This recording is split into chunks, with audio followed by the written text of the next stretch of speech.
এই জন্মাষ্টমী উৎসব যতজন মায়ের আসছেন আপনারা প্রথম ধর্মের পত্রে এগিয়ে নিয়ে যান।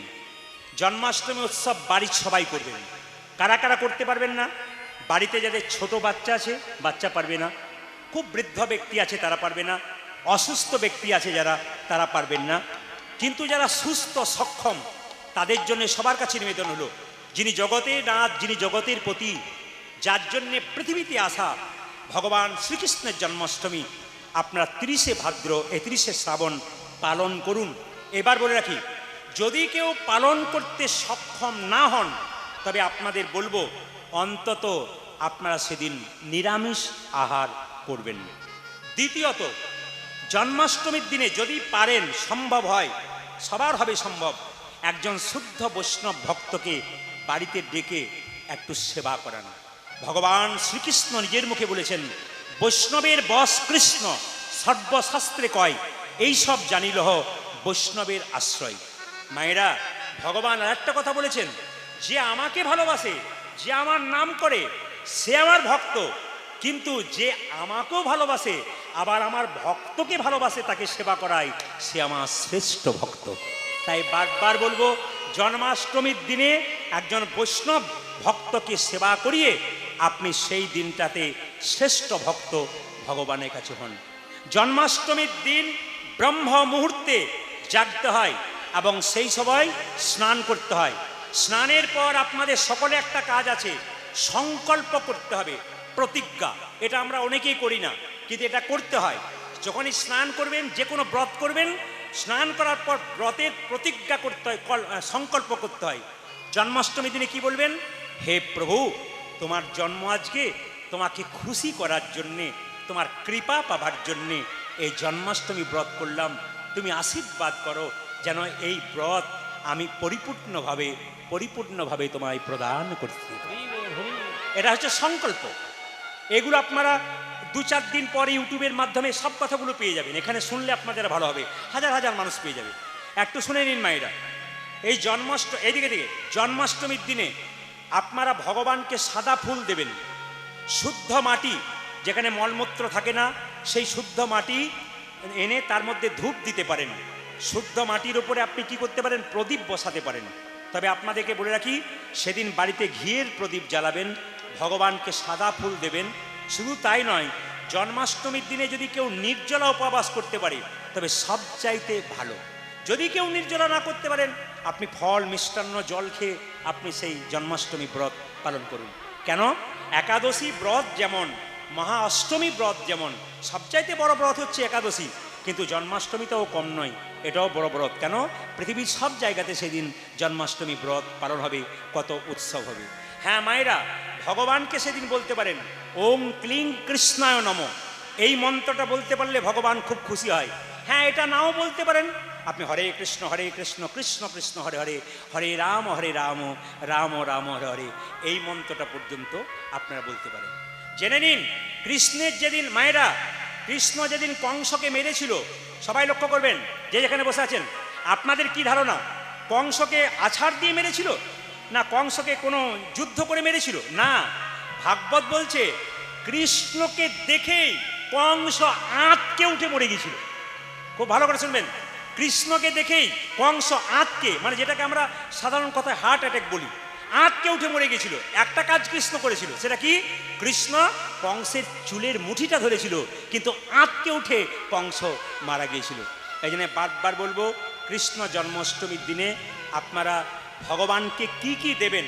মায়েরা, সবচাইতে ভগবানের প্রিয় জিনিস তালের বড়া, রাবড়ি, আর কি নাড়ু, আর কি মায়েরা? কলাভোগ। গোপালের কলাভোগ কাকে বলে? আপনারা কলা এবং ভিজে চাল গুঁড়ি করে একসঙ্গে কলাভোগ তৈরি করতে পারেন। এবার শুনুন, ভগবানকে মাখন মিছরি দিতে পারেন। আর ভগবানকে সেদিন স্নান করাবেন। কিসে স্নান করাবেন? দই দুধ, চিনি, জল, এই দিয়ে আপনি ভগবানকে স্নান করান এবং ভগবানের চরণামৃত পান করান। আপনারা কি ভাবছেন চরণামৃত মানে ভগবানের চরণ জল? না না, ভগবানের স্নান জলকে চরণামৃত বলা হয়। কি বলতে হয় ওই মন্ত্রটা? যখন আপনি জল পান করবেন কি বলবেন? অকাল মৃত্যু হরণম সর্বব্যাধি বিনাশনম। মন্ত্র আছে কিন্তু, তার মানে কি, যত চরণামৃত পান করবেন ওটা যে ভগবানের সাক্ষাৎ প্রসাদ, ওই প্রসাদ সকলের গ্রহণ করা দরকার। যদি ওই চরণামৃত প্রত্যেক দিন ভগবানের কেউ পান করতে পারে, সময় যদি কৃষ্ণ নাম করবার না পায়, তবে ভগবানের কৃপা পায়, অমঙ্গল দূর হয় এবং মঙ্গল আবির্ভূত হয়।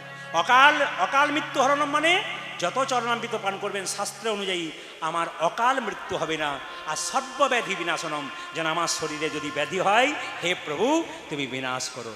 আসুন সবাই মিলে বলুন, ভগবান শ্রীকৃষ্ণ জন্মাষ্টমী কি, ভগবান শ্রীকৃষ্ণ জন্মাষ্টমী কি, ভগবান শ্রীকৃষ্ণ জন্মাষ্টমী কি। একটু ছোট করে বলে দিলাম, যে যেখানে বসে আছেন একটু আসুন, আমরা কি করব, একটু হাত তুলে গাইব। কি গাইব?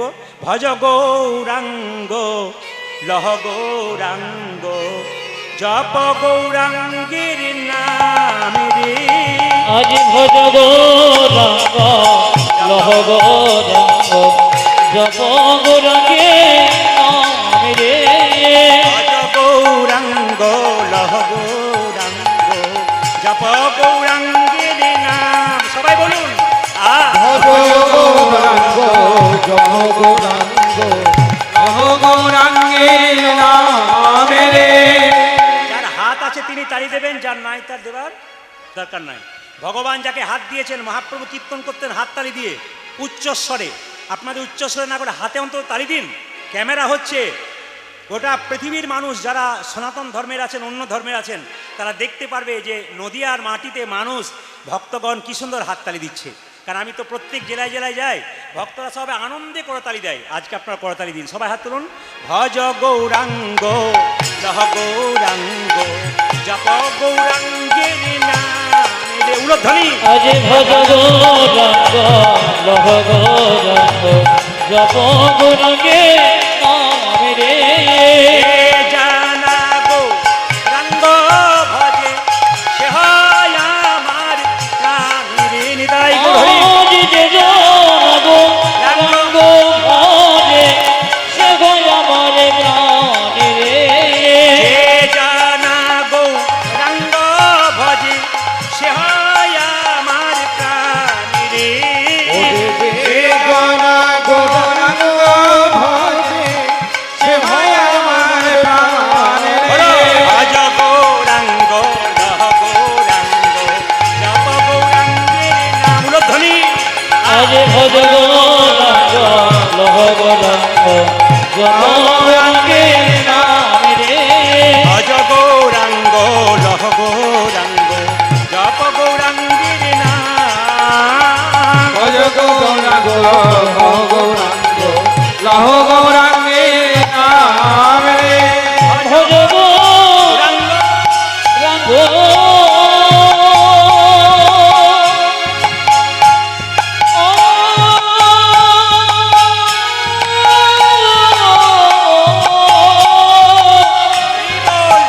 লহ গৌরাঙ্গ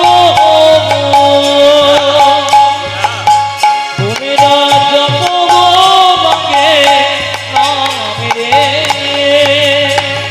ভজ গৌরাঙ্গ ও লহ গৌরাঙ্গ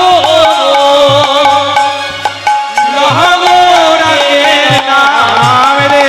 ভজ গৌরাঙ্গ লহ নিতাই গৌর হরি হরি। গৌরাঙ্গের নাম রে। ভজ গৌরাঙ্গ লহ গৌরাঙ্গ লহ গৌরাঙ্গের নাম রে। ভজ গৌরাঙ্গ জপ গৌরাঙ্গের নাম রে। ভজ গৌরাঙ্গ লহ গৌরাঙ্গ লহ গৌরাঙ্গের নাম রে। ভজ গৌরাঙ্গ লহ গৌরাঙ্গ জপ গৌরাঙ্গের নাম রে। যেখানে বসে আছে, আরে আরে বসিয়া বসিয়া মায়ে মায়ের ও মায়ের কোলে এ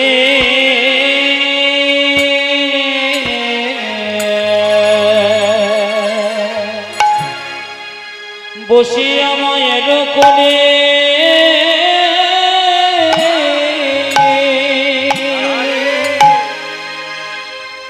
গোপ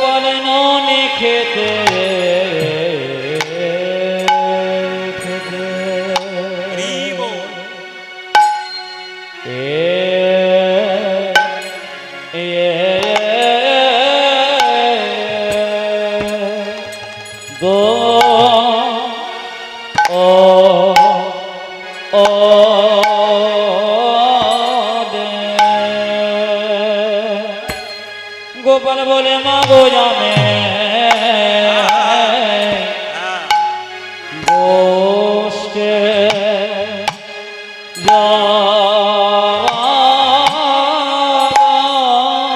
বলে মাগো ও মাগো জামে গোষ্ঠে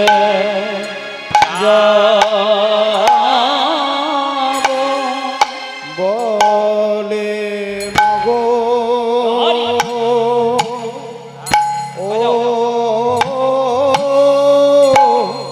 বলে মাগো আমি গোষ্ঠে যাবো গোপাল বলে মাগো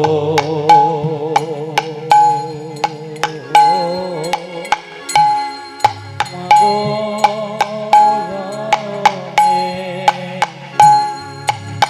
বসে আবো বলে মাগো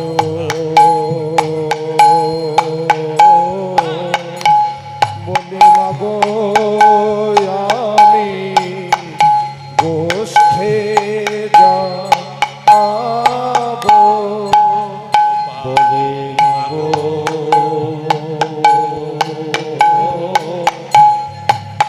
মাগো যাবে বসতে যাবো বলে মাগো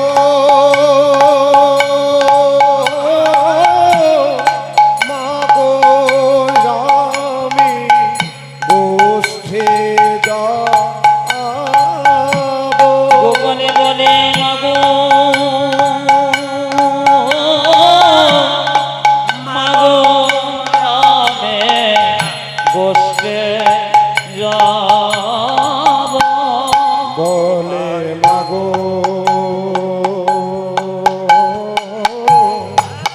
মাগো জানি গোষ্ঠে যাবো দেব দেব উলধ্বনি উলধ্বনি দেব খেতে দেবা বলে দাও দাও মা জামাই সাজা এ দাও গোপাল বলে মাগো মাগো সাজায়ে দাও বলে দাও মা জামাই সাজায়ে দাও গোপালে বলে মাগো মাগো সাজায়ে দাও বলে মাগো বলে মাগো জামি গোষ্ঠে যাবো বলে মাগো মাগো জামাই সাজায়ে দাও বলে দাও মা জামাই সাজায়ে দাও বলে মাগো মাগো জামাই সাজায়ে দাও বলে দাও মা জামাই সাজায়ে দাও বলে মাগো মাগো জামি বসতে যাবো বলে মাগো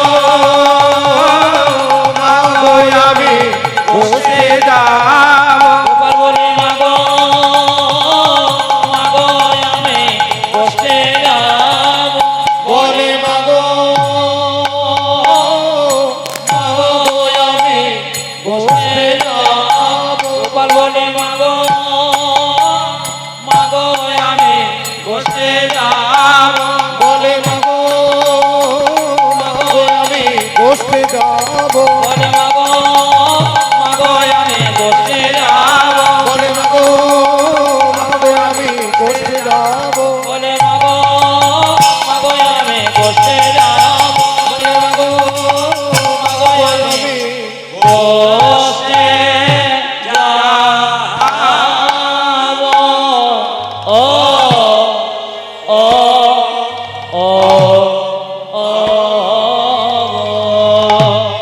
আরে বসিও বসিয়া বসিও যে যেখানে বসে আছেন, হরে কৃষ্ণ। এইদিকে আজকে লীলাটি আস্তে আস্তে কীর্তন চলাকালীন যারা দান দিচ্ছেন আর যারা বসতে, এই যে বসবার জন্য ঝগড়া করবেন না। আগামীকাল যাদের বসার জন্য ঝগড়া হচ্ছে, আগামীকাল বিকালবেলা একটা বস্তা নিয়ে আসবেন, এখানে ঘুমিয়ে নেবেন। হ্যাঁ, একবারে ঝগড়া করবেন না, কারণ যদি হয় সুজন তেঁতুল পাতায় 9 জন, যদি হয় সুজন তবে তেঁতুল পাতায় 9 জন। আজকের গীতব্য বিষয় হচ্ছে ভগবান শ্রীকৃষ্ণের পূর্বগোষ্ঠ, বিকালবেলায় হবে উত্তরাগোষ্ঠ। যদি আমি একটা লীলার জন্য এখানে এসেছি, আপনারা সবাই লক্ষ্য করুন। গো মানে কি? এইদিকে গো মানে ইন্দ্রিয়, গো মানে পৃথিবী, গো মানে চন্দ্র, গো মানে সূর্য, গো মানে গাভী, অনেক রকম অর্থ হয়। আর গোষ্ঠ মানে কি? এদিকে গোষ্ঠ মানে কি? গোষ্ঠ মানে বাথান, গোষ্ঠ মানে গোচারণ ভূমি, গোষ্ঠ মানে হচ্ছে গোশালা, গোষ্ঠ মানে হচ্ছে ব্রজভূমি। আজ হ্যাঁ, চারণ ক্ষেত্র। সবার কাছে নিবেদন রইল, এই গোষ্ঠলীলা কীর্তন আপনারা শুনতে এসছেন। সকালবেলায় সূর্য পূর্ব দিকে উঠেছে, ধীরে ধীরে মধ্য গগনে, তারপর পশ্চিম আকাশে ঢলে পড়বে। ও মায়েরা, যেদিন প্রথম আমরা মায়ের কোলে এলাম, সেদিন আমাদের সূর্য উদিত হলো। যার যেমন বয়স, সে সেরকম উপর দিকে আস্তে আস্তে উঠে যাচ্ছেন। একটা করে রাত্রি পেরোচ্ছে মানে আপনার জীবনের খাতা থেকে একটা করে দিন কমে যাচ্ছে। এইদিকে এইদিকে একটা করে রাত্রি পেরোচ্ছে মানে আপনার জীবনের খাতা থেকে একটা করে দিন কমে যাচ্ছে। দেখবেন আপনাদের দিকে হয় কিনা জানি না, আমাদের ওদিকে যখন মৃতদেহ দরজা দিয়ে নিয়ে যায়, বলো হরি বলো হরি, এইদিকে এইদিকে বলো হরি বলো হরি। আপনিও প্রণাম করেন, আমিও প্রণাম করি। আর কি ভাবেন বলুন তো? ও বোধহয় গেল, আমি বোধহয় যাব না। কিন্তু যিনি মাচায় হেলতে দুলতে গেলেন, তিনি জানিয়ে দিলেন, আমাকে দেখে শিখে নাও, আমি যেমন হেলতে দুলতে সংসার থেকে চললাম, একদিন তোমাকেও হেলতে দুলতে সংসার থেকে চলে যেতে হবে। আপনারা যে যেখানে বসে আছেন, বারবার বলবো, নিজের দিকে খেয়াল রাখুন। কে কোন দিকে কি করছে, এই দিকে তাকালে আপনার কিন্তু কীর্তন শোনা হবে না। একটু মন দিয়ে শুনে নিন। এই সংসার গোষ্ঠে আমরা এসেছি। ভগবান যখন গোষ্ঠে যেতেন, যেই না শৃঙ্গার ধ্বনি করতেন, বাঁশি করতেন, বাঁশি বাজাতেন, সঙ্গে সঙ্গে গাভীগুলো সব গোবিন্দের চরণে আসতো। আমাদের শরীরে কিছু গাভী আছে, এগুলো কি? আমাদের ইন্দ্রিয়গুলো।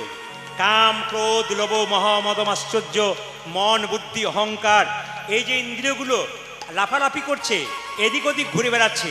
কেউ যদি কৃষ্ণ নাম রূপ ধ্বনি করতে পারে, সমস্ত ইন্দ্রিয়গুলো গোবিন্দ চরণে নিতাই গৌর হরি বল।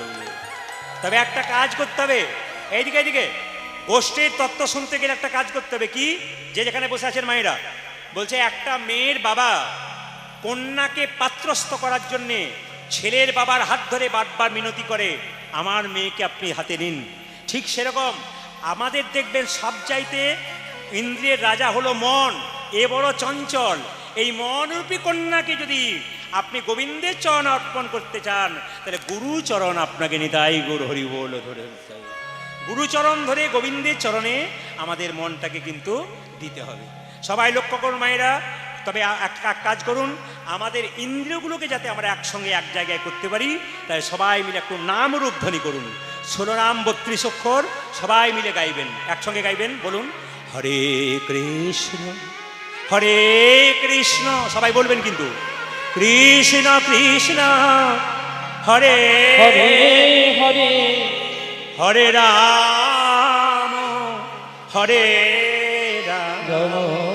মায়েরা, বাবারা যারা বসে আছেন, অনেক দূর পর্যন্ত বসে আছেন, যারা জায়গা পাননি এতক্ষণে আসছেন, যারা দাঁড়িয়ে আছেন, তাদের সবার কাছে নিবেদন রাখবো, যে যেমনভাবে পারবেন এই গানটা একটু করুন। শিরোনাম 32 সবাই মিলে।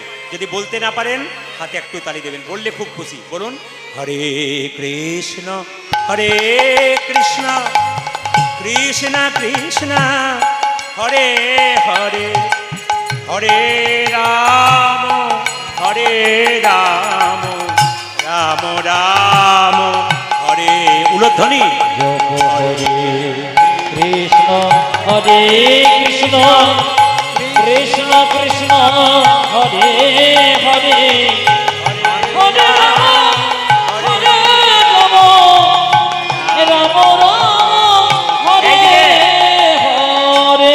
আমি কেন বললাম, নাম রূপ ধ্বনি করলে আমাদের ইন্দ্রিয়গুলো গোবিন্দ চরণে যাবে। সবাই মিলে বলুন, হরে কৃষ্ণ হরে কৃষ্ণ কৃষ্ণ কৃষ্ণ হরে হরে হরে রাম হরে রাম রাম রাম হরে হরে। বলুন সবাই, জপ হরে সবাই বলবেন, কৃষ্ণ হরে হরে কৃষ্ণ কৃষ্ণ কৃষ্ণ হরে হরে হরে রাম হরে রাম রাম রাম হরে হরে।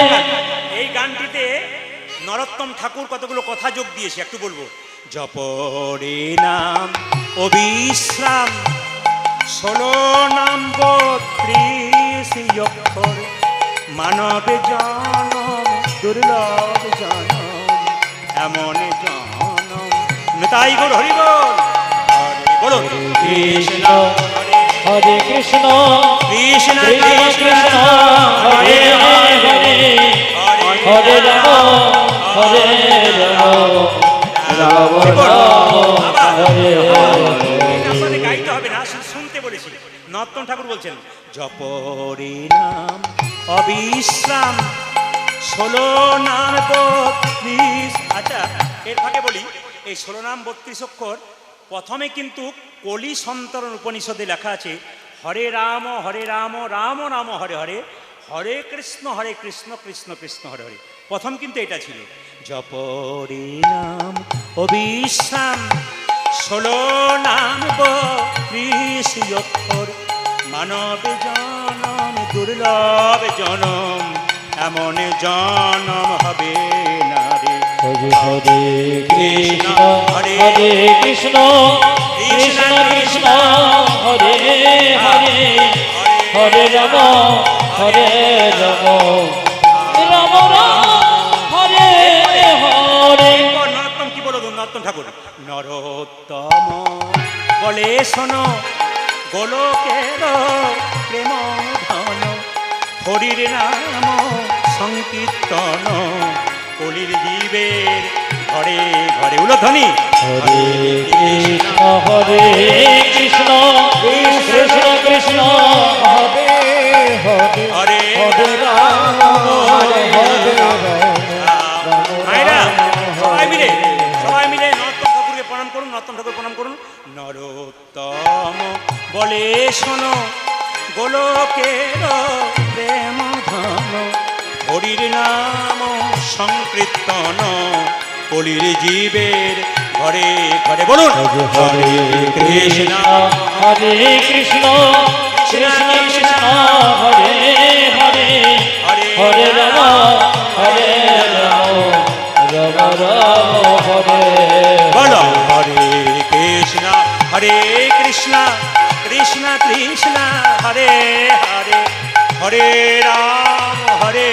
রাম রাম রাম হরে হরে। হরে হরে কৃষ্ণ হরে কৃষ্ণ কৃষ্ণ কৃষ্ণ হরে হরে হরে রাম হরে রাম রাম রাম হরে হরে। ওগো বসিয়া মায়ের কোলে আজ ননি খেতে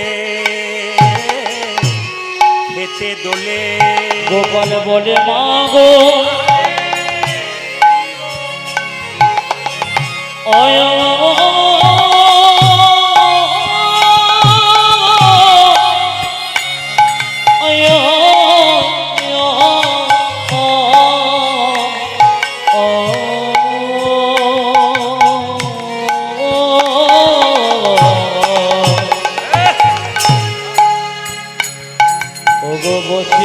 আমার মায়ের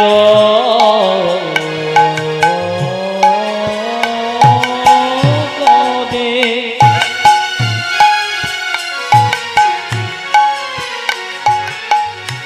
মনে খেতে খেতে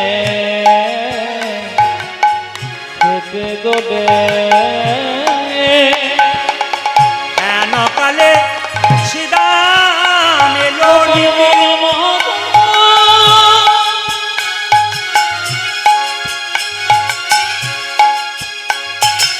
আমায় সাজারে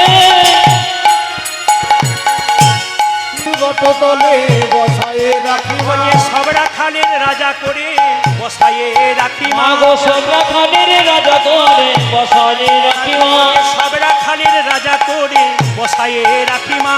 সবরা খানের রাজা ওরে করে শীতল বংশী বটতলে সবরা খানের রাজা ওরে করে শীতল বংশী বটতলে আরে সবরা খানের রাজা করে শ্রীরাম বংশী আরে বটমালে সবরা খানের রাজা করে শ্রীরাম বংশী আরে বটমালে সবরা খানের রাজা করে শ্রীরাম বংশী আজ বটমালে সবরা খানের রাজা করে বসালে রাখি মা।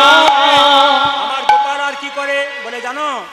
বসিয়া শীতল তরুর ছা মাগো বসিয়া শীতল তরুর ছায় বসিয়া শীতল তরুর ছাই বসিয়া শীতল তরুর বসে বসে কানাই মুরলি মাগো বসে বসে কানায় মোরলি বসে বাজায়। বসে কানাই মুরলি বসে বসে কানাই মুরলি বাজায় শুনিয়া মধুর মুরলি স্বরে আজ শুনিয়া মধুর মুরলি স্বরে তোমার গোপাল যখন বাঁশি বাজায় কতজন ছুটে আসে ওগো শুনিয়া মধুর মুরলি স্বরে শুনিয়া মধুর মুরলি স্বরে শুনিয়া মধুর মুরলি স্বরে শুনিয়া মধুর মুরলি স্বরে কতজন আসে মিনতি করে কত জনায় আসি মিনতি করে কতজন আসে মিনতি করে কতজন আসি মিনতি করে তোমার গোপালকে কি করে জানো? প্রদক্ষিণ করে মা। মাগো প্রদক্ষিণ করে মা।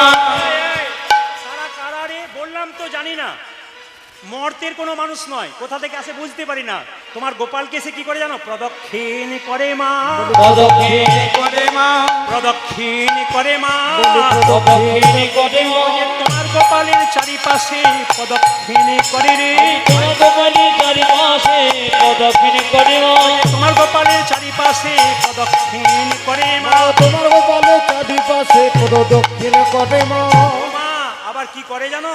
আবার তোমার গোপালের চরণ দুটো ধৌত করে, চোখের জলে ধৌত করে মা। ধৌত করে মা।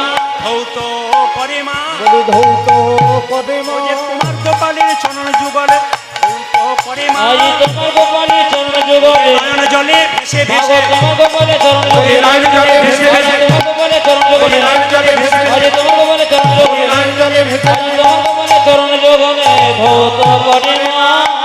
মায়েরা আবার কি বলে জানেন? ক্ষমা করো হে, মাগো ক্ষমা করো হে ক্ষমা করো হে।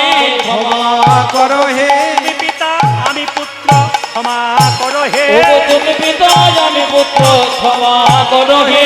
দেখুন শ্রীরাম তো সরল। শ্রীরাম বলতে যাচ্ছে মা তোমার গোপালের বিয়েই হলো না আর বলে কিনা তোমার গোপালকে বাবা বলছে, তুমি পিতা আমি পুত্র। শ্রীরাম তো জানে না গোপাল হলো জগতের নাথ, জগতের পিতা। তাকে যদি কেউ ধরে রাখতে পারে তার আবার চিন্তার কি আছে বাবা? একটু বলি আপনাদের, মন দিয়ে শুনবেন যে যেখানে বসে আছেন। আচ্ছা বাবা, কুরুক্ষেত্রের যুদ্ধের কথা আপনার সবাই শুনেছেন। হরে কৃষ্ণ। যদি শুনতে চান, সময় বড় কম, গোষ্ঠলীলার প্রচুর পদাবলী আছে। এই পদাবলী গাইতে গেলে আপনাদের ভেতরের কথা একটু কম বলা যায়, একটু বলে যাই। ভগবান শ্রীকৃষ্ণ কুরুক্ষেত্রের যুদ্ধে পঞ্চপাণ্ডবের পক্ষ গ্রহণ করল, কিন্তু 100 ভাইয়ের পক্ষ গ্রহণ করল না কেন? এদিকে ভগবানের নিরপেক্ষ বিচার। ভগবানের কাছে চোরও যা, একজন সাধুও তা। একজন বাবার ছেলে যদি চাষ করে খায়, ও যেমন একজন বাবার কাছে যে শিক্ষকতা করে সেই ছেলেও তেমন।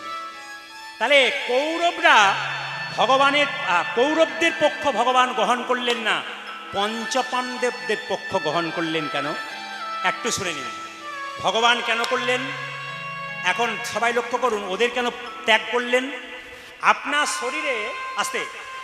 শরীরে হাতের মধ্যে যদি গ্যাংরিন হয়, পচে যায়, হাত যদি ক্যান্সার হয়ে যায়, ডাক্তার যদি বলে হাতটা কেটে বাদ দিতে হবে, জোরে বলুন আপনি বাদ দেবেন কি না? জোরে বলুন বাবা, বাদ দেবেন?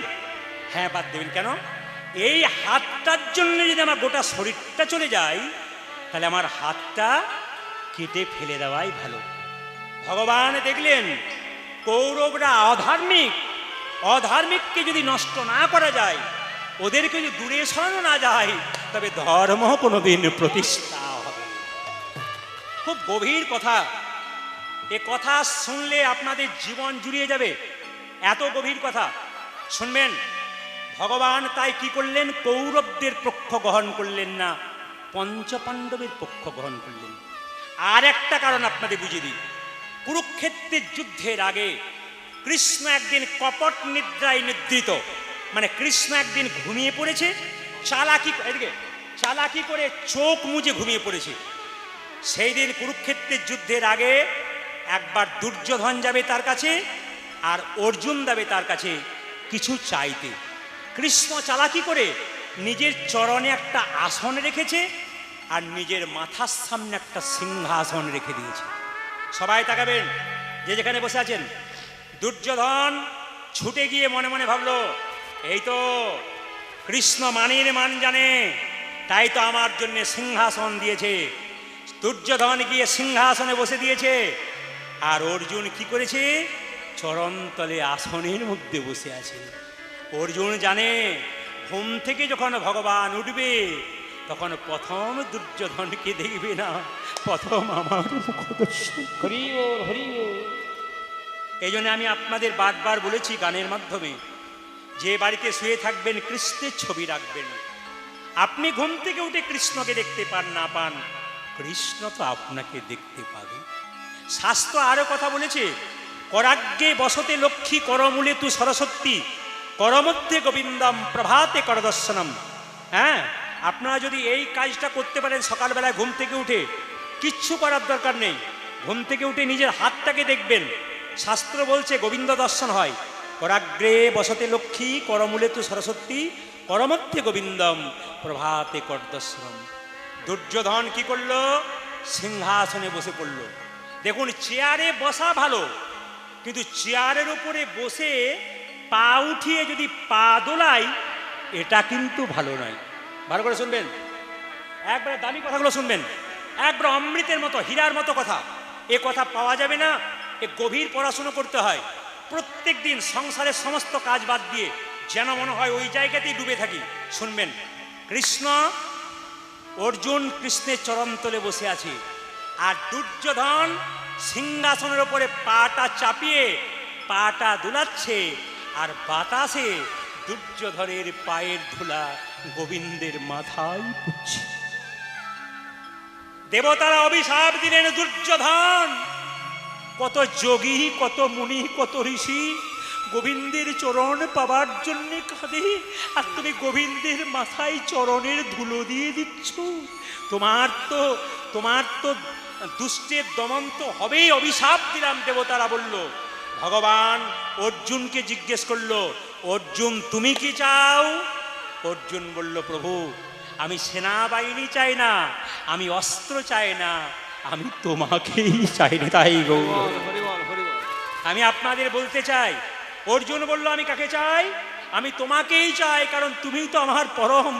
কৃষ্ণ বলল, আমি তো অস্ত্র ধরবো না, তোমাকে অস্ত্র ধরতে হবে না, তুমি যদি আমার সঙ্গে থাকো, ধর্ম যদি কারো কাছে থাকে, অধর্মের পরাজয় সব জায়গা।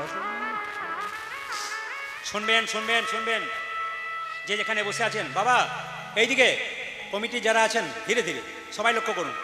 আর দুর্যোধন তখন অহংকারে মনে মনে ভাবছে, কৃষ্ণকে চাইলো, ও তো যুদ্ধই করবে না, ও তো অস্ত্রই ধরবে না, আমি তোমার সৈন্য চাই, অস্ত্র চাই।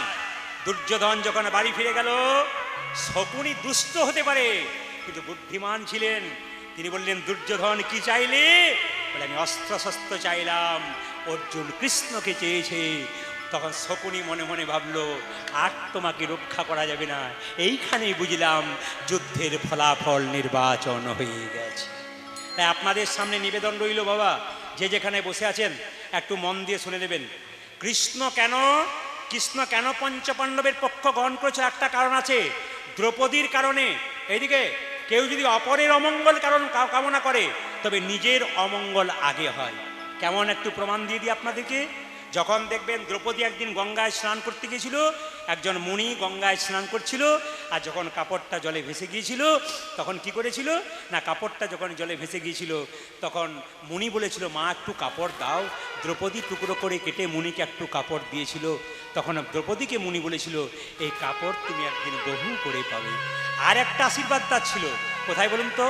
যখন দেখবেন শিশুপালকে ভগবান শ্রীকৃষ্ণ সুদর্শন চক্র দিয়ে মস্তক ছেদন করেছিল, কৃষ্ণের আঙুলটা কেটে গিয়েছিল। ভালো করে শুনবেন, দ্রৌপদী নিজের রেশমি কাপড় পরেছেন, রেশমি কাপড়, একবার শাস্ত্রে লেখা আছে রেশমি কাপড় পরেছিল। ওই কাপড়টা টুকরো করে কেটে কৃষ্ণের আঙুলে বেঁধে দিল। কৃষ্ণ বলল, দ্রৌপদী তুমি তোমার কাপড়ের টুকরো করে আমার আঙুলে বেঁধে দিলি? দ্রৌপদী বলল, ওটা বেঁধে দিয়ে আমি খুশি নয়, আমার দেহের চামড়াটাকে খুলে যদি তোমার চরণের জুতো তৈরি করে দিতে পারতাম, ওতে আমি অন্তত একটু তাই খুশি। বল, হরি বল, হরি বল। শুধুই কি ভগবান পঞ্চপাণ্ডবের দিকে ছিল? একটু তাকাবেন, যে যেখানে বসে আছেন মন দিয়ে শুনবেন। দ্রৌপদীর যখন বস্ত্রণ হচ্ছে তখন দ্রৌপদী এক হাতে ভগবানকে বস্ত্র চাইছে আর এক হাতে নিজের বস্ত্রটাকে ধরে আছে। নারদ মুনি বলছে, প্রভু একজন মা বস্ত্রের জন্য বারবার কাঁদছে, তুমি বস্ত্র দিচ্ছ না। ভগবান বলছে, আমি তাকে পরীক্ষা নেবার জন্য প্রস্তুত, কিন্তু পরীক্ষা দেবার জন্য প্রস্তুত নয়। কেন জানো নারদ?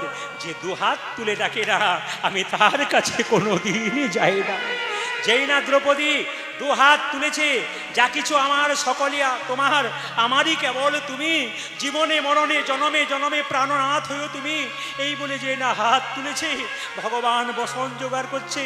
দুর্যোধন বসন টানছে, 1 ঘন্টা 2 ঘন্টা 3 ঘন্টা 4 ঘন্টা জল তৃষ্ণা পেয়েছে। দুর্যোধন তার দাদাকে বলল, দাদা, বলে দাদা এক কাজ করো। বলে কি? তুমি এবার কাপড়টা টানো। যখন তার দাদা কাপড়টা টানছে, দুর্যোধন যখন বাড়িতে গেল দেখলো তার স্ত্রীরা উলঙ্গ হয়ে বসে আছে। দুর্যোধন জিজ্ঞেস করলো, হ্যাঁ গো, তোমাদের কাপড় কই? উলঙ্গ হয়ে বসে আছো কেন? সঙ্গে সঙ্গে দুর্যোধনকে বলল, তোমার আর তোমার দাদার জন্য এটা হলো। বলে কেন? ভগবান এত বস্ত্র পাবে কোথায়? আমাদেরগুলো টানছে আর দ্রৌপদীকে দান করে।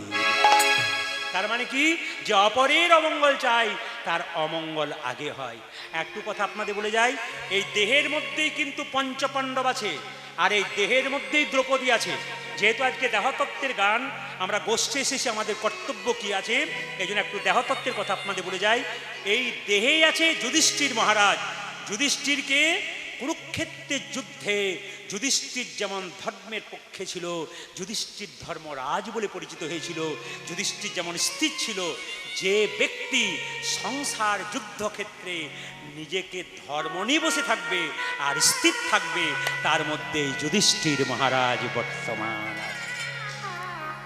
একবারে দামি দামি কথা, যার মধ্যে স্থিরতা আছে। এখানে কীর্তন অনেকেই শুনছেন, আমি চোখ দিয়ে দেখতে পাচ্ছি। এমন এমন ব্যক্তি আছে অনেক দূরে বসে আছে, কিন্তু একবারে ভক্তি করে কীর্তন শুনছে। এমন এমন আছে চারিদিকে তাকাচ্ছে, কিন্তু প্রচুর মানুষ, প্রচুর ভক্তগণ, ভক্তিমতী মায়েরা, তারা মন দিয়ে শুনছেন। তাহলে যুধিষ্ঠির কি? যার মধ্যে ধর্ম জ্ঞান থাকবে তিনি হচ্ছেন যুধিষ্ঠির। সবাই লক্ষ্য করুন। তাহলে ভীম কি? ভীম হচ্ছে সংকল্প, প্রতিজ্ঞা। কেন? দুর্যোধন যখন দ্রৌপদীর চুলের মুঠি ধরে রাজসভায় এনেছিল, সেদিন ভীম সংকল্প করেছিল যে যতক্ষণ না দুর্যোধনকে ধরে এনে দ্রৌপদীর সামনে তার বুকের রক্ত পান করতে পারবো, ততক্ষণ পর্যন্ত আমি জল পান করব না, আমি ওকে ধরে নিয়ে আসবো। ভীম হচ্ছে কি? প্রতিজ্ঞা। আপনাদের জীবনে আপনাদের প্রতিজ্ঞা করতে হবে, আমি কাল থেকে কৃষ্ণ ভক্ত হয়ে যাব, আর আমি অভক্ত হব না। আমি একটু সঙ্গ করব, একটু নিরামিষ খাবো, একটু ভগবানের ভজন করব, একটু ভক্ত হয়ে যাব, একটু সাধু সঙ্গ করব, এই সংকল্প করবেন। কেন বলা তো যায় না কখন কার খেলা শেষ হয়ে যায়। কীর্তন শুনতে এসছেন, কে কখন চলে যাবে কেউ জানে না। ট্রেন আসবার সময় সিগন্যাল দেয়, আমরা জানতে পারি ট্রেন আসে। মৃত্যু আসবার সময় কোনো সিগন্যাল দেয় না, যে কোনো মানুষের জীবনে যে কোনো সময় আসতে পারে। তাহলে ভীম হলো সংকল্প, ভীম হলো প্রতিজ্ঞা ভেতরের মধ্যে। আর তৃতীয় কি বলুন তো? তৃতীয় অর্জুন। কোনটা কর্তব্য আর কোনটা কর্তব্য নয়, কি করা উচিত সংসারে আর কি করা উচিত নয়, এই জ্ঞান যার মধ্যে থাকে তিনি হচ্ছেন কি?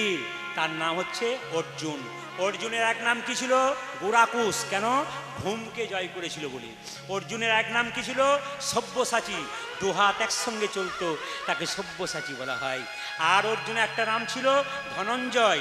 রাজসূয় যজ্ঞে তিনি কি করেছিলেন না, রাজসূয় যুদ্ধ যখন হয়েছিল, রাজাদের সঙ্গে রাজাদের যুদ্ধ হয়েছিল, প্রচুর ধন ঐশ্বর্য তিনি এনেছিলেন, ওই জন্য তাকে বলা হয় ধনবান। হ্যাঁ, এই জন্য আপনাদের কাছে নিবেদন রইল, ধনঞ্জয় বলা হয়। এই জন্য আমাদের অর্জুনকে মায়েরা ডাকার মতো ডাকতে পারলে ভগবান তার দাস হয়ে যায়। কেন? দেখুন, কুরুক্ষেত্রের যুদ্ধে রথের উপরে কে চেপেছিল? জোরে বলুন। অর্জুন। রথ চালিয়েছিল কে? জোরে বলুন। কৃষ্ণ। আচ্ছা বলুন তো, আমি যে গাড়িতে এসেছি সেই গাড়িটা যদি ধুলোবালি লেগে যায়, আমি মুছে দেবো না আমার ড্রাইভার মুছবে? জোরে বলুন। জোরে বলুন, কে মুছবে? ড্রাইভার। আমি যে সিটটাতে বসে থাকি, ওই সিটের মধ্যে ভালো করে পরিষ্কার পরিচ্ছন্ন করবে আমি চাপবার আগে কে? আমার ড্রাইভার। আচ্ছা বলুন তো, কুরুক্ষেত্রের যুদ্ধে অর্জুন বসে আছে, কৃষ্ণ ড্রাইভার হয়ে আছে। অর্জুন যেখানে বসবে সে আসনটা পরিষ্কার করে দিচ্ছে। অর্জুনের যে রথের ঘোড়া রয়েছে, ওই ঘোড়াগুলোকে ধুয়ে মুছে পরিষ্কার করছে। চাকার মধ্যে কোনো কাদাবালি লেগে গেলে ওগুলো পরিষ্কার করছে। ভগবান প্রমাণ দিচ্ছে, অর্জুন তোমাকে দেখে জগতের সবাইকে দেখাতে চাই, সে যদি তোমার মতো ভালোবাসতে পারে তবে আমি তার কাছে গিয়ে দাস হয়ে তাই গৌর হরি দাস হয়ে যাবে যদি ভগবানকে ডাকার মতো না। অনেকে আমাকে জিজ্ঞেস করে মন্ত্র বলবো, ভুল হয়ে গেলে কি হবে? গুরু মন্ত্র বলবো, ভুল হয়ে গিয়ে কি হবে? আরে ভুল হোক, সাইকেলে চাপতে সিটে চাপবে কখন? হাফ পেটেলে চাপতে চাপতে তো সিটে চাপা হয়। বাবা, দস্যু রত্নাকর মরা মরা বলতে বলতে একদিন তো রাম বলতে বলেছিল। আপনি ভুল বলতে বলতে একদিন ঠিক বলতে পারবেন। গীতা পড়বেন, ভগবানের নাম করবেন, ভুল হোক সাধুগুরু বৈষ্ণবের সামনে গিয়ে ভুলটাকে কাটিয়ে নেবেন, কিন্তু ভগবানকে ভাবের সঙ্গে ভক্তি করবেন। ইনি হচ্ছেন কে? অর্জুন। আর দেখুন নকুলকে, যার কোনো কুল নাই, এ কুলও নাই ও কুলও নাই, তার নাম নকুল। এরপরে কেউ বাড়িতে নকুল নাম রাখবেন? যার কোনো কুল নাই তার নাম নকুল, মানে এ কুলো নাই ও কুলো নাই। এখানে তত্ত্ব কিন্তু ভেতর আর বলছে, নদীর এপার কহে ছাড়িয়া বিশ্বাস, ও পারেতে সর্বসুখ। নদীর একার কহে ছাড়িয়া নিঃশ্বাস, ও পারেতে সর্বসুখ আমার বিশ্বাস। এ ভাবছে ওইদিকে সুখ, ও বলছে ওইদিকে সুখ। আপনি কি ভাবছেন? প্রদীপবাবু সুখী, প্রদীপবাবু কি ভাবছে? এরা সুখী, কিন্তু তা নয়। কোনো কুলেই সুখ নাই।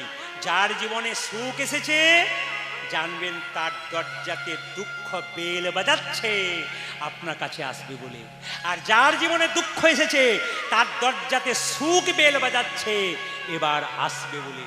এই জন্য বাবা, সংসারটার নাম সুখালয় নয়, সংসারটার নাম দুঃখালয়। সুখ কি? দুঃখের মাঝে বিজ্ঞাপনের বিরতি, এরই নাম সুখ। দুঃখের মাঝে বিজ্ঞাপনের বিরতি, এর নাম হচ্ছে সুখ। আর সহদেব কে বলুন তো? সহদেব হচ্ছে 5 ভাইয়ের মধ্যে সবচাইতে দেখতে ভালো। ওই জন্য সহদেব কে বলুন তো? সহদেব হচ্ছে ভক্তি। ভক্তি হচ্ছে সুন্দর। মায়েরা, ভক্তি যার কৃষ্ণ তার, সর্বশাস্ত্রে কয় ভক্তি না থাকিলে কৃষ্ণ দেখিলেই বা নিতাই গৌর হরি বল বলে কি হয়। সবাই মিলে আপনার একটু হাত তুলে আমার সঙ্গে গাইবেন, কৃষ্ণ কেশব কেশব, হাত তুলে, কৃষ্ণ কেশব কেশব সুধা মাখা এই নাম, হরি নাম মধু মাখা এই নাম, নাম নাম উলধ্বনি। কৃষ্ণ কেশব কৃষ্ণ মধু সুধা গরে নাম, হরে নাম মধু মাখা এই নাম কৃষ্ণ কেশব কৃষ্ণ কেশব সুধা মাখা এই নাম হরি নাম মধু মাখা এই নাম নাম কৃষ্ণ কেশব কৃষ্ণ কেশব সুধা মাখা এ নাম হরি নাম মধু মাখা এ নাম এই নাম জপ হলো আপনা এই নামে জপ হলো আপন রে এই নামে জপ হলো আপনারে এই নামে জপ হলো আপন রে এ নাম জপ ভোলো আপনার এই কৃষ্ণ হরি বল।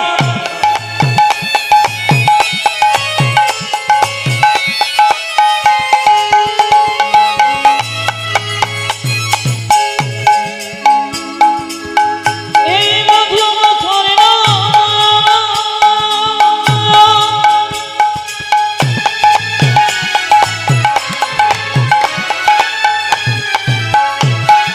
এই নামে যাব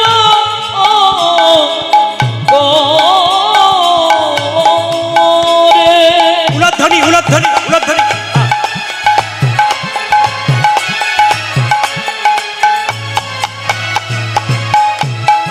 এই মধু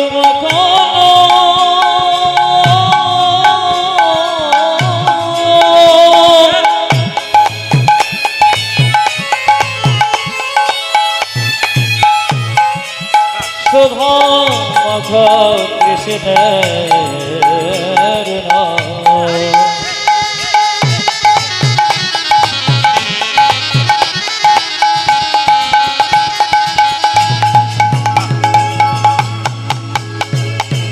হে মধুমাখরে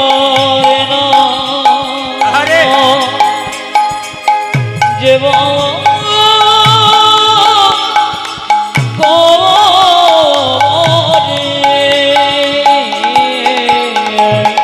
এই নাম জপ হলো আপন রে দূরে যাবে দিশা প্রেম পারাবার এই নাম জপ হলো আপন রে দূরে যাবে কৃষ্ণ রে জপরে জপরে জপরে রসনা আজ জপরে জপরে জপরে রসন জপরে জপরে জপরে রসনা জপরে জপরে জপরে রসন শোধা মাখা এই নাম হরি নাম মধু মাখা এই নাম উলধ্বনি আজ কৃষ্ণ কেশব কৃষ্ণ শোভন করে নাম হরি নাম মধুমা এই নাম কৃষ্ণ কেশব কৃষ্ণ কেশব সুধা মাখা এ নাম হরি নাম মধু মাখা এ নাম একটা ভালো কথা মাস্টারমশাই বলে গেলেন আমাকে উনি বললেন যে টাকার মালা গলায় রাখতে নেই হ্যাঁ রাখা উচিত নয় বাচ্চা ছেলেটা দিয়েছে বলেই রাখা উচিত নয় অহংকার জন্মায় দ্বিতীয়ত ভগবানকে যখন আপনারা টাকা দান করবেন ভগবানের মন্দিরে ভগবানের হাতে টাকা দেবেন না টাকাটা কোথা থেকে আসছে কি না কোনভাবে আসছে ভগবানের চরণে টাকা দিতে হবে এর একজন গুরুজন আমাকে বলেছিলেন একজন ব্রাহ্মণ পুজো করছেন তাকে বললেন বাবা টাকাটা ভগবানের হাতে কোনো দেবীর হাতে দেবে না কিন্তু দেবীর চরণ তলে দেবে কেন টাকাটা কোথা থেকে আসছে কিনা স্পর্শ করবে না নিচে রাখবে নিবেদন করবে মাত্র নিবেদন করার নিয়ম আছে তো দেখুন মায়েরা ব্রহ্মা এসেছে দণ্ডবত করছে মানে বলছে কে এসেছে জানো মা ব্রহ্মা বলে কেন দণ্ডবত করছে কিভাবে দণ্ডবত করছে সবাই তাকান লম্বা হয়ে দণ্ডবত করে বলছে বলছে দণ্ডবত করে মা দণ্ডবত করে দণ্ডবত করে মা বলি দণ্ডবত করে মা আর গোপালের চরণ তলে দণ্ডবত করে মা গো তোমার গোপালের চরণ তলে দণ্ডবত করে ক্ষমা করো হে ক্ষমা করো হে ক্ষমা করো হে আমায় ক্ষমা করো হে তুমি পিতা আমি পুত্র ক্ষমা করো হে গো তুমি পিতা আমি পুত্র ক্ষমা করো হে তুমি পিতা আমি পুত্র ক্ষমা করহে। বলি তুমি পিতায় আমি পুত্র ক্ষমা করো হে। দণ্ডবত প্রণামটা হচ্ছে সর্বশ্রেষ্ঠ প্রণাম। যেখানে কীর্তন শুনতে এসছেন, প্রণাম তিন ভাবে হয়, শাস্ত্র বলছে, তাকান আমার দিকে। একটা হচ্ছে দণ্ডবত প্রণাম, মানে লাঠির মতো লম্বা হয়ে পড়ে, যেটা বৈষ্ণব বাবারা করেন। এটা দণ্ডবত প্রণাম। সাষ্টাঙ্গ, ছটা অঙ্গ মাটির সঙ্গে ঠিকবে। কি কি? দুটো হাত, দুটো পা, একটা কপাল। কটা হলো মায়েরা? একটা বক্ষ। কটা হলো? ছটা।